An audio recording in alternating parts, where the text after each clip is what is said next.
Hello दोस्तों, आज की इस वीडियो के दौरान हम बात करने वाले हैं रिलायंस पावर लिमिटेड के बारे में। सो गाइस, फिलहाल इस कंपनी से रिलेटेड अगर हम बात करें तो यहाँ पर क्लोजिंग के जस्ट कुछ टाइम पहले वापस इसमें एक बड़ी रिकवरी देखने को मिली है।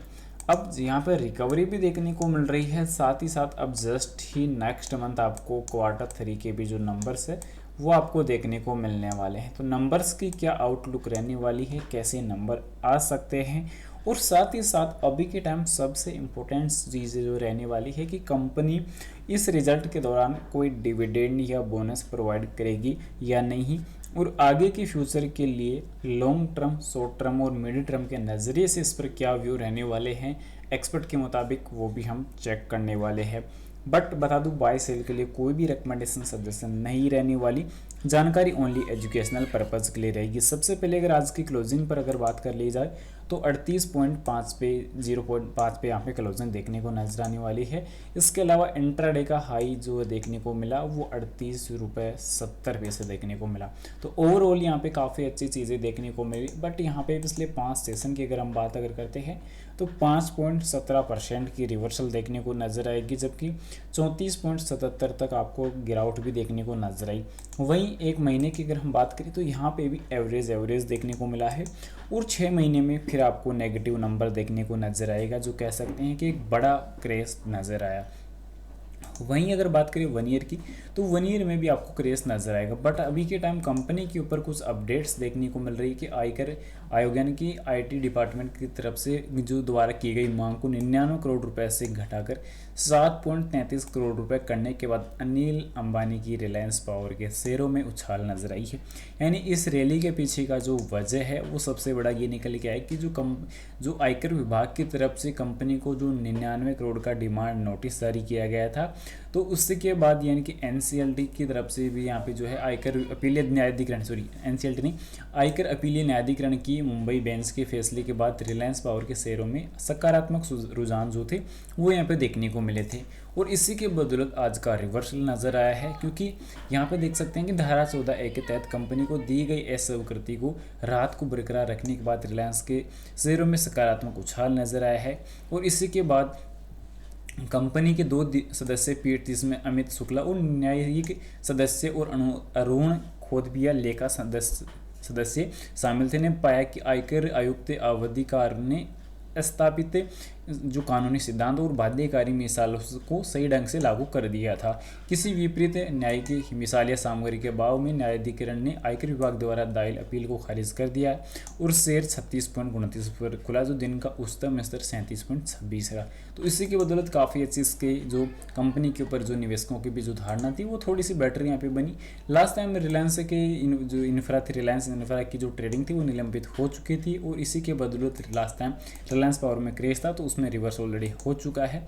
अब मेन चीज़ यहाँ पे निकल के आ रही है कि नंबर्स की अपेक्षा कर कैसा डेटा देखने को मिल सकता है। तो सबसे पहले टेक्निकली अगर कंपनी के लिए अगर बात की जाए तो बुलिश हरामी कैंडल यहाँ पे कंपनी में भी टेक्निकली में बनती हुई नजर आई है। थ्रेट अगर देखते हैं तो यहाँ पे एसएम इंडिकेटर पर सबसे बड़े थ्रेट यहाँ पे निकल के आ रहे हैं। अब यहाँ पे एसएम इंडिकेटर्स की अगर बात अगर आती है तो 5 दिन का मूविंग एवरेज से ये ऊपर कारोबार करता हुआ नजर आया, जबकि 10 दिन का मूविंग एवरेज से और साथ ही साथ यहाँ पे 20 दिन के मूविंग एवरेज से कारोबार ऊपर करता हुआ नजर आया, जबकि 50, 100 और 200 दिन के मूविंग एवरेज से अभी ये रिसेंटली नीचे कारोबार करता। अब यहाँ पे आज की अगर वॉल्यूम अगर देखते हैं तो 9 करोड़ की वॉल्यूम रही है, लास्ट टाइम भी 9 करोड़ की वॉल्यूम थी, और उसके पहले अगर देखा जाए तो 3 करोड़ की वॉल्यूम, यानी पिछले 2 सेशन में वॉल्यूम में भी काफ़ी बढ़िया रिवर्सल देखने को मिली है। बाकी मेन चीज़ क्या है, नंबर्स। तो अभी यहाँ पे Q2 के नंबर्स के लिए अगर बात अगर आती है तो Q2 के जो नंबर्स थे पहले हमें कैसे देखने को मिले थे, तो नंबर्स के लिए अगर बात आती है तो कंपनी के जो आंकड़े हैं वो काफ़ी उतार चढ़ाव वाले रहने वाले हैं। क्योंकि लास्ट टाइम कंपनी के जो नंबर निकल के आई खासकर Q4 के, तो Q4 में कंपनी की सेल थी यहाँ पे 1978 करोड़ की, उसके बाद 1886 करोड़, यानी कि सेल में गिरावट आई। उसके बाद वापस रिवर्स होता हुआ डेटा देखने को मिला, यानी कि धीरे धीरे जो बैलेंस इंप्रूवमेंट है वो काफ़ी अच्छी देखने को नजर आई है सेल्स में। अब यहाँ पे कंपनी के जो खर्च हैं वो कंट्रोल में रहे हैं, और उसके बाद देखने को मिला कि लास्ट टाइम जो Q2 के दौरान प्रॉफिट निकल के आया वो 87 करोड़ का रहा। और पिछले क्वार्टर 3 की अगर आती है तो हाईएस्ट प्रॉफिट काफ़ी बड़ा देखने को मिला था 2878 करोड़ का, जिसमें अदर इनकम ज़्यादा शामिल हुई थी क्योंकि कंपनी ने जो सब्सिडियरी कंपनी थी उसको सेल किया था। उसके बाद उस जो अमाउंट रिसीव्ड हुआ था उसको कंपनी ने कर्ज को कम करने के लिए यूज़ किया था। तो वो चीज़ एक काफ़ी बेहतरीन कंपनी का डिसीजन लगा और कंपनी ने इसी तरीके से अपने कर्ज को पे करने की कोशिश की थी। अब यहाँ पे इन्वेस्टर होल्डिंग सबसे ज़रूरी होती है किसी कंपनी के नंबर्स के लिए। तो यहाँ पे लास्ट टाइम निकल के आया था कि प्रमोटर्स वापस बढ़ रहे थे और एफआई वाले भी काफ़ी ज़्यादा दिलचस्पी अच्छी दिखा रहे थे। उसके बाद देखने को मिला कि डीआई वाले भी काफ़ी अच्छी दिलचस्पी दिखा रहे थे, यानी कि ओवरऑल यहाँ पे सभी की जो दिलचस्पी थी वो काफ़ी अच्छी इंप्रूव हुई थी। यानी कंपनी के जो नंबर्स की एसएसपी अगर अच्छी देखने को मिल जाती है तो अपेक्षाकृत नंबर्स भी अच्छे ऑलमोस्ट देखने को मिल जाएंगे। बट बैलेंस शीट में अगर देखेंगे तो कंपनी की बैलेंस शीट में लास्ट टाइम जब क्वार्टर 1 का नंबर देखने को मिला था और क्वार्टर 4 के नंबर्स के मुताबिक अगर देखेंगे तो यहाँ पे काफ़ी बड़े उतार चढ़ाव हमें देखने को नजर आए थे, क्योंकि क्वार्टर 4 के मुताबिक 15,153 करोड़ का कर्ज था। वहीं सितंबर 2025 यानी कि क्वार्टर 2 के मुताबिक अगर हम बात करें तो क्वार्टर 2 में 15,232 करोड़ का कर्ज यहाँ पे वापस हल्की से जंप वापस होती हुई देखने को नजर आई, जहाँ पे कंपनी के कर्ज का जो कह सकते हैं कि जो ग्राफ लगातार डाउन होता हुआ जो देखने को हमें नजर आ रहा था वो लास्ट टाइम हल्का सा वापस यहाँ पे जंप होता हुआ नजर आया। तो ज़्यादा कुछ यहाँ पे हलचल हुई नहीं, नंबर अच्छे निकल गए थे।